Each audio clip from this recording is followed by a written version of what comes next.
আমরা ক্ষমতা দখলের জন্য রাজনীতি করতে আসিনি। আমরা ক্ষমতা দখলের জন্য রাজনীতি করতে আসিনি। 1947 সালের 15ই আগস্ট এই ভারতবর্ষ স্বাধীন হয়েছে। বহু রাজনৈতিক দল তারা এই দেশটাকে শাসন করেছে, রাজ্যকে শাসন করেছে।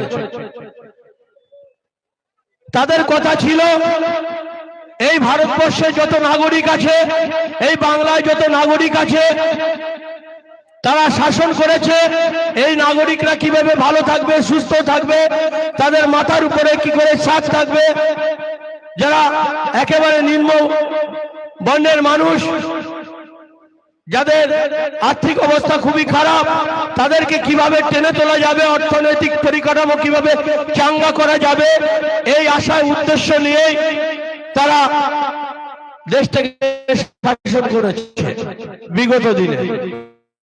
কিন্তু আমরা কি দেখেছি, যারা এই দেশটাকে শাসন করতেছে তারা যে অবস্থার মধ্যে ছিল তারা এখন আরো অনেক অবস্থায় অবস্থিত হয়েছে। কিন্তু যাদের জন্য এসেছিল, যাদেরকে টেনে তুলে সামনের সারিতে নিয়ে আসবে বলেছিল, তারা যে তিমিরে ছিল তার থেকে আরো নিচে চলে গেছে। এটা জলের মতো পরিষ্কার হয়ে গেছে। তাই বহু রাজনৈতিক নেতাকে আপনারা ভোট দিয়েছেন, ক্ষমতায় বসিয়েছেন, বিনিময়ে কিছু পাননি, খালি রক্ত শোষণ করেছে। এবং আপনি ভ্যান চালাচ্ছেন, আপনার ছেলেও ভ্যান চালাবে, এই যে একটা পন্থা। আপনি লেবারের কাজ করছেন, আপনার ছেলেও লেবারের কাজ করবে, এই যে একটা পন্থা। প্রত্যেকটা রাজনৈতিক দল বিগত দিন থেকে শুরু করেছে তাদের এই ট্র্যাডিশনকে ভাঙতে। নওশাদ সিদ্দিকীর নেতৃত্বে বাংলার এ প্রান্ত থেকে এ প্রান্ত গর্জন উঠেছে। আমরা আর এই পন্থার মধ্যে থাকতে চাই না। আমি রিক্সা চালাবো, আমার ছেলে রিক্সা চালাবে না, তাকে লেখাপড়া শিখিয়ে একটা জায়গায় পাঠিয়ে সেও নেতৃত্ব দেবে, সেও মাস্টারমশাইয়ের চাকরি করবে, সেও বিভিন্ন অফিস আদালতে কাজ করবে। এই পন্থা থেকে ভাঙার জন্য নওশাদ সিদ্দিকী ভাই প্রত্যেকটা মুহূর্তে বাংলার প্রান্ত ছুটে চলেছে। তাই বলছি বন্ধুগণ, আজকে যেভাবে রাজনীতি চলছে, যে প্রেক্ষাপটে, তাতে করে নওশাদ সিদ্দিকী ভাইজান এই পলিটিক্সে আসতে বাধ্য হয়েছে। আরো অনেক আগে দরকার ছিল আব্বাস সিদ্দিকী ভাইজান, নওশাদ সিদ্দিকী ভাইজানকে রাজনীতিতে আসার আরো অনেক আগে প্রয়োজন ছিল। যে সমস্ত ভাইয়েরা বলে না যে পীর বংশের ছেলে, টুপিওয়ালা, দাড়িওয়ালা, তারা কেন রাজনীতি করবে? কেন বলে জানেন? কারণ এই সমস্ত ভালো মানুষরা যদি রাজনীতিতে ঢোকে তাহলে তাদের তো আর খাওয়া হবে না, তাদের তো লুট করা হবে না, তারা লুট করতে পারবে না, মানুষের রক্ত শোষণ করতে পারবে না। আজকে দেখুন, একটা জাতিকে শেষ করে দিতে হলে কিছু লাগে না, এসবের কিছুর প্রয়োজন নেই। আমাদের মধ্যে উপস্থিত হয়েছেন রাজ্য কমিটির সদস্য আইএসএফ এর কুতুবউদ্দিন ফতেহি, তাকে আমরা অভিনন্দন জানাই। কুতুব ভাই আপনি আসুন। কুতুব ভাই ওয়েলকাম, কুতুবউদ্দিন ভাই ওয়েলকাম। ইনকিলাব জিন্দাবাদ, আইএসএফ জিন্দাবাদ। তো যেটা বলছিলাম, একটা জাতিকে শেষ করে দিতে হলে বোম বন্দুক লাগে না, তার থেকে শিক্ষা কেড়ে নাও, সেই জাতি এমনিতেই শেষ হয়ে যাবে। যে প্রোপাগান্ডাটা বাংলায় বর্তমানে চলছে, এই মুখ্যমন্ত্রী মমতা ভাই ৮,০০০ স্কুল বন্ধ করে দিয়েছে, প্রায় ৮,৫০০। আমার আপনার সাধারণ পরিবারের ছেলেমেয়েরা স্কুলে যাচ্ছে, জামা জুতো দিচ্ছে, খিচুড়ি দিচ্ছে, বাড়ি আসছে, শিক্ষা নাই। শিক্ষাটাকে বেসরকারীকরণ করেছে। আমাদের অবস্থা ততটা ভালো নয়, রুটি রুজি ইনকাম আমাদের সেরকম নেই, আমরা বেসরকারি স্কুলে ছেলে মেয়েদের পড়াতে পারছি না।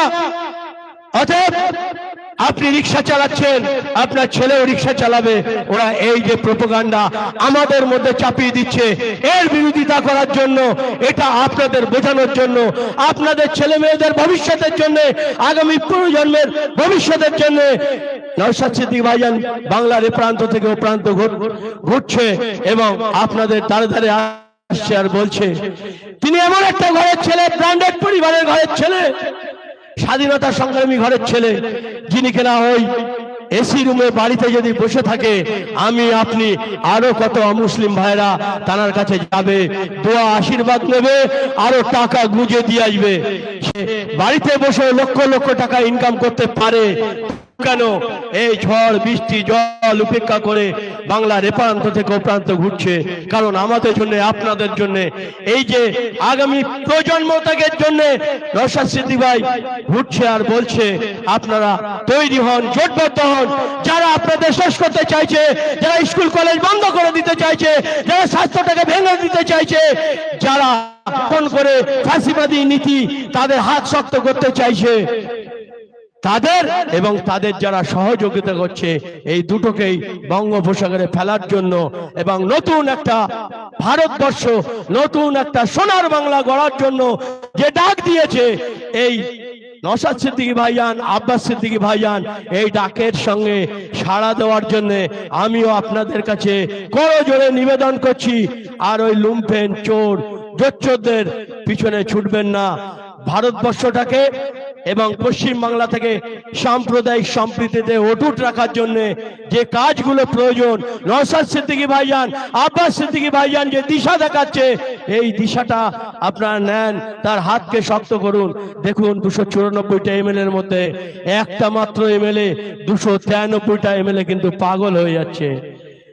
ঠিক আছে, তাহলে আমরা চাইবো 2026-এ নওশাদ সিদ্দিকীর মতন নেতা আরো 80টা ওই বিধানসভায় পাঠাবো। হবে তো? রাজি আছেন তো? কারো রক্তচক্ষু উপেক্ষা করবো না, কোন বম বন্দুকের গুলির আমরা উপেক্ষা করবো না। এবারে 26-এ ভোট আমাদের ভোট, অন্য কারো ভোট না।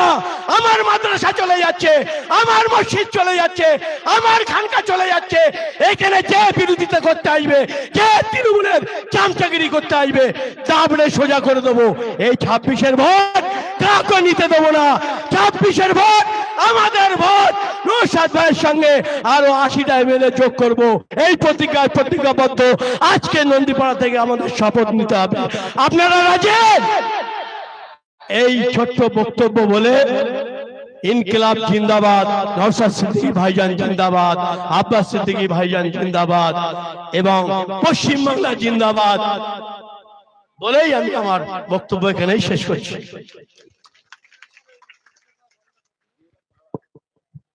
এবারে আমাদের